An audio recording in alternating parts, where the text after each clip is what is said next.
Hello students, कैसे हो सब आप।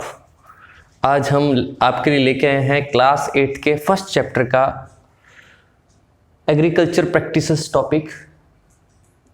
आपने थोड़ा बहुत स्टडी किया होगा। एग्रीकल्चर प्रैक्टिसेस से पहले थोड़ी क्रॉप की डेफिनेशन थी, फील्ड की डेफिनेशन थी, टाइप्स ऑफ क्रॉप्स थे, खारिफ और राबी क्रॉप्स, ये सभी हमने देखे थे। आज हम स्टूडेंट्स देखेंगे एग्रीकल्चर प्रैक्टिसेस क्या होते हैं। एग्रीकल्चर प्रैक्टिसेस ये भी आपने देखा होगा। एग्रीकल्चर प्रैक्टिसेस वो होते हैं कि हम जब क्रॉप को लगाते हैं तो उसका पूरे अच्छे तरीके से मैनेजमेंट होना चाहिए। वो 7 पार्ट्स के अंदर होता है। सबसे पहले हम सॉइल को प्रिपेयर करते हैं, फिर हम सीड सिलेक्शन करते हैं, थर्ड पॉइंट हम करते हैं उसके अंदर हम क्या मिलाते हैं, मैन्योर और फर्टिलाइजर, खाद व उर्वरक हम मिलाते हैं। और 7 स्टेप्स हैं, जैसे इरिगेशन है, हार्वेस्टिंग है, स्टोरेज है, प्रोटेक्शन फ्रॉम वीड्स है। ये टोटल 7 स्टेप्स हैं जिनको आपको याद रखना है। तो हम स्टार्ट करते हैं हमारा एग्रीकल्चर प्रैक्टिसेस का फर्स्ट पॉइंट। मैं आपको एक बार सभी वापस से पॉइंट्स रिवाइज करवा दूं। फर्स्ट पॉइंट आपका एग्रीकल्चर प्रिपरेशन ऑफ सॉइल, फिर आपका sowing of seeds, second point, third point आपका एडिंग मैन्योर एंड फर्टिलाइजर, फिर प्रोटेक्शन फ्रॉम वीड्स, फिर इरिगेशन, फिर स्टोरेज। ये टोटल 7 पॉइंट्स हैं आपके। आज हम स्टार्ट करते हैं आपका प्रिपरेशन ऑफ सॉइल। सॉइल को प्रिपेयर करना फर्स्ट पॉइंट सबसे ज़्यादा ज़रूरी है। ठीक है कि अगर आपको अपनी क्रॉप को अच्छा करना है तो सबसे फर्स्ट पॉइंट जो आपको जो करना है वो आपकी सॉइल को प्रिपेयर, यानी जहां आप अपनी क्रॉप को लगाने वाले हो उस सॉइल को आपको प्रिपेयर करना है, तैयार करना है। जैसे अब आप सुनिए, जैसे आपने कोई एग्जाम देना है तो आप अपने आप को सबसे पहले स्टडी करके क्या करोगे, प्रिपेयर करोगे। उसी तरह से सबसे पहला पॉइंट भी आपको क्या करना है, सॉइल को प्रिपेयर करना है, तैयार करना है। अब क्या है, फर्स्ट क्या लिखा हुआ, preparation of before sowing the seed, crop seed, the soil of the field is loosened and overturn. आपको क्या करना है, जिस जगह पर, जिस खेत में आपको लगाना है वहां की मिट्टी को क्या करना है, लूज करना है और उसको क्या करना है, ओवरटर्न करना। ओवरटर्न का मीनिंग है कि जो नीचे है वो ऊपर आ जाए मिट्टी, और जो ऊपर है वो नीचे चली जाए। फिर ऐसे करने से आपकी जो मिट्टी है वो क्या हो जाएगी, लूज हो जाएगी। इसी प्रोसेस को हम बोलते हैं प्लॉइंग और टिलिंग। क्या बोलेंगे, प्लॉइंग और टिलिंग कहेंगे। प्लॉइंग में क्या होगा, अगर आप ऐसा करोगे, ठीक है, जो नीचे मिट्टी है वो ऊपर आ जाएगी, ठीक है, जो ऊपर है वो नीचे। ऐसे करने से क्या होगा, जो सोइल होगी, ठीक है, उसको क्या मिलेगा, वेंटिलेशन मिलेगा, उसको ऑक्सीजन मिलेगा और make suitable it for the growth of small organisms.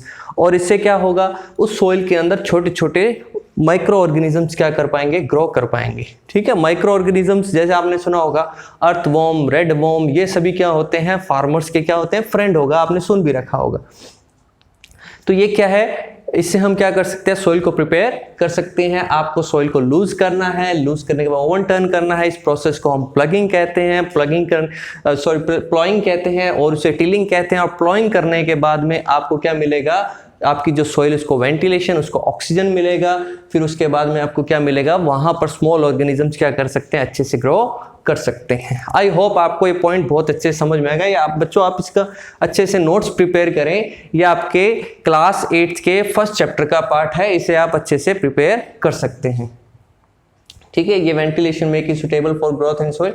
Second point आपका क्या है, सेकंड पॉइंट है आपका सोविंग ऑफ सीड, यानी सीड सिलेक्शन, सीड का अच्छे से उगना। वो क्या है, सीड सिलेक्शन। हर फार्मर्स को सीड सिलेक्शन करना आना चाहिए। सबसे पहले वो क्या करेंगे, देखिए, for sowing farmers obtain certified seeds from state government department and seed corporation. सबसे पहले जो अच्छी वैरायटी के जो सीड्स हैं वो फार्मर्स लाएंगे कहाँ से, स्टेट एग्रीकल्चर डिपार्टमेंट और या फिर सीड कॉर्पोरेशन से वो लेकर आते हैं। Farmers also select seed from their own crops. कभी कभी क्या होता है, जो प्लांट्स, जो क्रॉप वो ग्रो करते हैं फार्मर्स, वहां पर उनको क्या हो जाते हैं, जहां पर उनकी क्रॉप लगी है वहां पर भी उनको अच्छी क्वालिटी के सीड्स मिल जाते हैं। कभी कभी वो सीड्स वहां से भी ले लेते हैं, या फिर वो कहां से लाएंगे, स्टेट एग्रीकल्चर डिपार्टमेंट या फिर सीड कॉर्पोरेशन से भी ला सकते हैं। तो ये तो इन्होंने कर लिया सिलेक्शन। अब स्टूडेंट्स, आपकी बुक के अंदर क्या दिया हुआ, एक एक्टिविटी दी हुई है कि आपका जो सीड आपने सिलेक्ट किया है वो अच्छी क्वालिटी की है या बैड क्वालिटी की है, वो भी आपको देखना आना चाहिए। उसके लिए एक एक्टिविटी है, वो एक्टिविटी यहाँ से स्टार्ट है। ठीक है बच्चों, यहाँ से स्टार्ट है, आपको देखना है। क्या लिखा हुआ है? For selection of seeds, seeds के सिलेक्शन के लिए most of the crops are put into the, जितनी भी आपकी सीड है उसको किसके अंदर डालना है? बकेट के अंदर डालना है। ठीक है, put into the bucket. The seeds which float, वो जो बकेट है वो वाटर से भरी हुई है। किससे भरी हुई है? वाटर से भरी हुई है। एक बकेट लेनी है, उसके अंदर सीड डालनी है जो वाटर से भरी हुई है। The seeds which float on the water, ठीक है, आपकी अगर सीड क्या होगी? वाटर के अंदर फ्लोट करेगी, अगर तैरेगी। जो सीड आपने सिलेक्ट करके आप लाए हो, अगर वो वाटर के अंदर फ्लोट करेगी या अगर वो तैरेगी, आर रिजेक्टेड, वो रिजेक्ट हो जाएंगी। वो सीड क्रॉप लगाने के लायक नहीं है, उससे अच्छी क्रॉप नहीं होगी। क्यों नहीं होगी? Because the seeds are defective. अगर आपकी वाटर के बकेट ली आपने जो वाटर की, तो वाटर के ऊपर वाली साइड में अगर वो तैरने लगेगी, अगर वो सीड्स आपकी सही नहीं है, वो डिफेक्टिव है। ठीक है, तो आपको वो नहीं लेनी। The seeds which remain submerged in water, लेकिन जो सीड्स पानी के अंदर डूब गई, आर सिलेक्टेड फॉर सोविंग, उनके लिए उसको आप यूज करते हो, सीड लगा सकते हो, उससे आपकी जो क्रॉप होगी वो अच्छी होगी। तो एक्टिविटी हुई कि how we can select good quality of seed. Good quality of seed हम कैसे सिलेक्ट कर सकते हैं, उसके लिए एक्टिविटी है, एक्सप्लेन बाय एक्टिविटी। तो आप यहाँ तक इसको कर सकते हो। यहाँ से लेके यहाँ तक आपकी एक एक्टिविटी दे रखी है बुक के अंदर, आपके चेक करना है। बुक और नोटबुक आपको साथ में लेके बैठना है। तो स्टूडेंट आगे क्या है? केमिकल्स। अब आपके क्या लिखा हुआ? केमिकल्स सच एज एग्रोसन और कैरेसन। दो केमिकल्स होते हैं, एग्रोसन और कैरेसन। इनके नेम्स आपको याद रखने स्टूडेंट्स, काफी इंपॉर्टेंट नेम्स हैं। कौन कौन से? एग्रोसन और Ceresan are used to treat with seeds to protect them from seed born disease. आपने जो सीड लिया है उसके साथ में आपको केमिकल्स मिलाने, कौन से? एग्रोसन और कैरेसन। ये दो आपको क्या मिलाने? केमिकल्स। ऐसे मिलाने से क्या होगा कि आपकी जो आपने जो अब सीड ली है, ठीक है, उसके अंदर कोई भी डिजीज नहीं लगेगी, उसके अंदर कोई बीमारी नहीं लगेगी। ठीक है, तो अगर आपने अपनी सीड को बचाना है बीमारी, तो उसके साथ में उसको एक दो केमिकल हैं, एग्रोसन और कैरेसन नाम के दो केमिकल्स है, उसके अंदर उसको क्या करना? आपको मिक्स करना है। नेक्स्ट क्या है कि आप सीड डालोगे कैसे? Seeds are sown either by hand broadcasting, या तो आप क्या कर सकते हो, ऐसे हाथों से भी डाल सकते हो, स्प्रेड कर सकते हो, फैला सकते हो सीड्स को, या फिर एक डिवाइस आता है जिसका नाम है सैंड ड्रिल। दो वेज हैं जिससे आप अब सीड लगा सकते हो अपने फील्ड के अंदर, एक तो स्प्रेडिंग और हैंड ड्रिल। क्या है आपका? Seed drill. ये आपका क्या है? दो मेथड्स है जिससे आप सीड लगा सकते हो, बीज लगा सकते हो। ये 2 पॉइंट्स हो गए आपके कंप्लीट, प्रिपरेशन ऑफ सॉइल और सोइंग ऑफ सीड। ये आपके 2 पॉइंट्स हो गए, इनको आप फटाफट या तो राइट डाउन कर लीजिए। मैं थर्ड पॉइंट स्टार्ट कराता हूँ, 15 सेकंड्स का आपको टाइम दे रहा हूँ, या तो आपको राइट डाउन कर लीजिए या फिर आप क्या कर सकते हो, इनका स्क्रीनशॉट भी ले सकते हो। फटाफट कीजिए।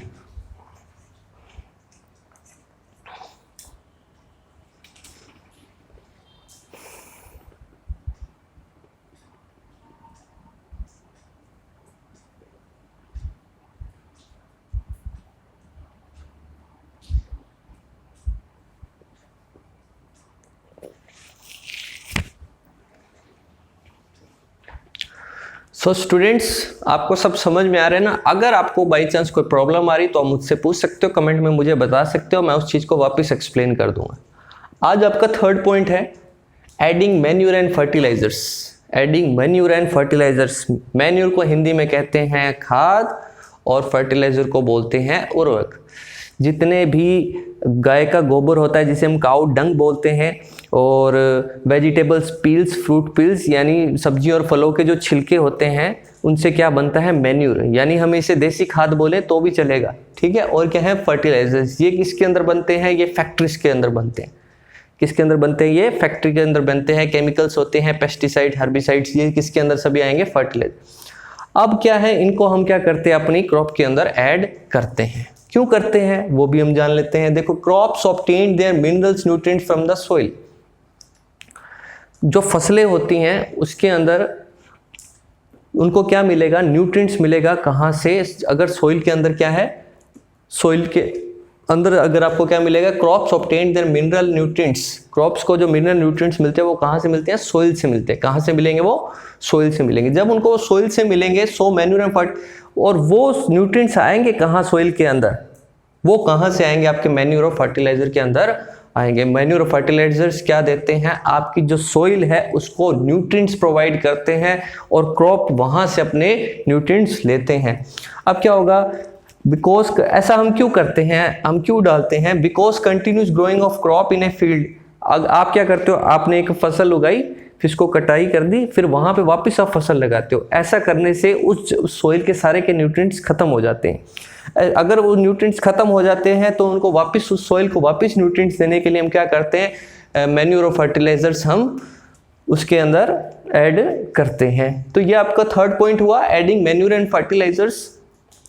थोड़ा सा जो हम नेक्स्ट लेक्चर में पढ़ेंगे वो आपको बता दूं, हम पढ़ेंगे मैन्योर के टाइप्स और डिफरेंस बिटवीन, जो मोस्ट इंपॉर्टेंट क्वेश्चन है, बहुत सारी क्लासेस के अंदर पूछा गया है, difference between manure and fertilisers. Manure और फर्टिलाइजर्स के अंदर क्या डिफरेंस है वो भी हम नेक्स्ट लेक्चर में पढ़ेंगे। तो स्टूडेंट्स, आज हमने क्या करा, इसका थोड़ा हम रिवीजन देख लेते हैं। प्रिपरेशन ऑफ सॉइल, ठीक है। आपको अगर थोड़ा टाइम चाहिए, अगर इसको नोट डाउन करने के लिए रिवीजन से पहले, तो आप फटाफट इसको लिख लीजिए या फिर इसका स्क्रीनशॉट ले लीजिए, फटाफट कीजिए।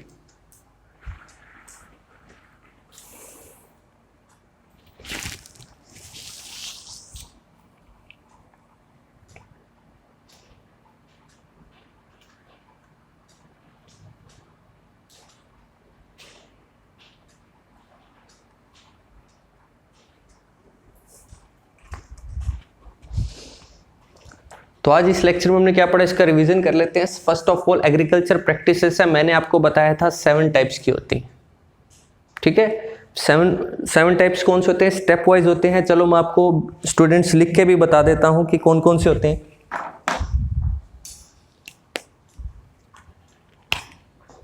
7 स्टेप्स को, इन सभी स्टेप्स को आपको क्या करना है? सीक्वेंस वाइज करना है। आपके 7 स्टेप्स हैं। फर्स्ट है आपका प्रिपरेशन ऑफ सॉइल,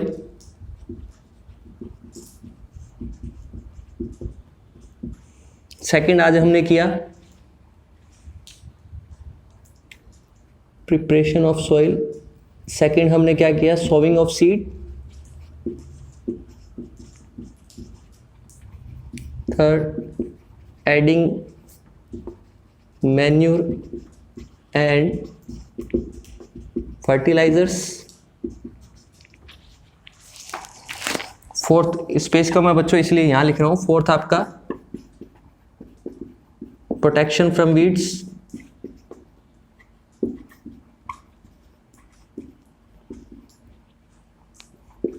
फिफ्थ आपका इरिगेशन, सिक्स्थ आपका हार्वेस्टिंग, सेवंथ आपका स्टोरेज। इन 7 के 7 पॉइंट्स को हम डिटेल में पढ़ेंगे। आज हमने 3 पॉइंट्स पढ़ लिए, ठीक है। तो बच्चों फटाफट रिवीजन देख लेते हैं। हमने तीनों पॉइंट्स में क्या करा? सबसे पहले आपको आपकी मिट्टी को क्या करना है? लूज करना है, ओवरटर्न करना है। इसी प्रोसेस को हम क्या बोलते हैं? प्लॉइंग कहते हैं।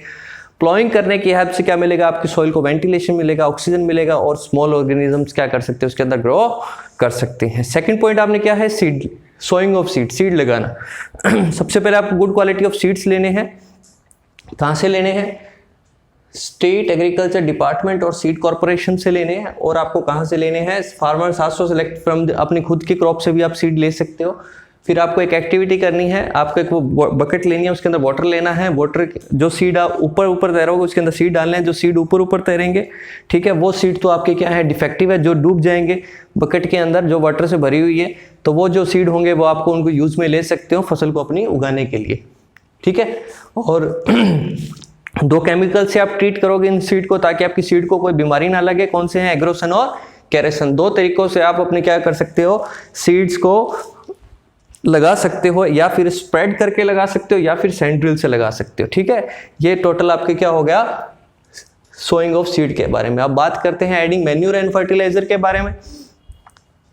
मैन्योर और फर्टिलाइजर के अंदर क्या करते हैं? आपकी जो क्रॉप होती है, ठीक है, वो उनको न्यूट्रिएंट्स मिलते हैं कहाँ से? सोइल से। और सोइल के अंदर न्यूट्रिएंट्स कैसे आएंगे? जब आप उसके अंदर क्या मिलाओगे? मैन्योर और फर्टिलाइजर्स मिलाओगे, ठीक है स्टूडेंट्स। ये आपके 3 पॉइंट्स कंप्लीट होते हैं। अगर आपको किसी भी पॉइंट के अंदर कोई प्रॉब्लम है, ये लिखा हुआ नहीं समझ में आया, क्योंकि मेरी राइटिंग बहुत अच्छी है मेरी, ठीक है, तो आपको अगर कुछ नहीं समझ में आया तो आप मुझसे कमेंट में पूछ सकते हो या फिर डायरेक्टली भी पूछ सकते हो। हम नेक्स्ट लेक्चर के अंदर इन्हीं 4th पॉइंट 5th पॉइंट को हम क्या करेंगे, कंप्लीट करेंगे। तो आप बने रहिए, सपोर्ट करते रहिए। थैंक यू स्टूडेंट्स, मिलते हैं नेक्स्ट लेक्चर में।